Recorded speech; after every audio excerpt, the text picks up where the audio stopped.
ஆதியாகமத்துல ஆண்டவர் ஏதேன் தோட்டத்துல 2 விருட்சத்தை வச்சாரு. ஒண்ணு ஜீவ விருட்சம், இன்னொன்னு நன்மை தீமை அறியத்தக்க விருட்சம். இந்த 2 மரங்களுக்கும் ஆண்டவர் கரெக்டான பேர் தான் வச்சிருக்காரு. ஜீவ விருட்சம் அப்படின்னு ஆண்டவர் பேர் வச்சிருந்தாருன்னா அப்ப இன்னொரு மரத்துக்கு மரண விருட்சம் தானே வச்சிருக்கணும். ஆனா அப்படி வைக்கல. ஏன்னா ஆண்டவருக்கு நல்லாவே தெரியும், நன்மை தீமை அறிவு ஒரு மனுஷனுக்கு வந்துருச்சு அப்படின்னா அது ஆட்டோமேட்டிக்கா அவனுக்கு மரணத்தை தான் கொண்டு வரும் அப்படின்னு ஆண்டவருக்கு நல்லாவே தெரியும். இதனுடைய அர்த்தம் இன்னும் ஆழமானது.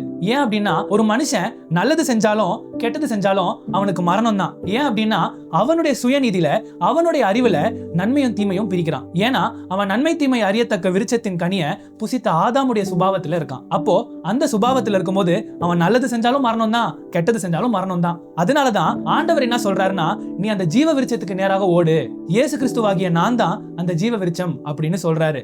அப்போ நம்ம எந்த ஒரு விஷயத்தை செய்யும் போது, நம்ம பேசும்போது, நம்ம சிந்திக்கும் போது, ஒரு விஷயத்தை செய்யும் போது அதுல ஜீவன் வெளிப்படுதா இல்லனா மரணம் வெளிப்படுதா அப்படின்றத நம்ம யோசிச்சு பார்க்கணுங்க.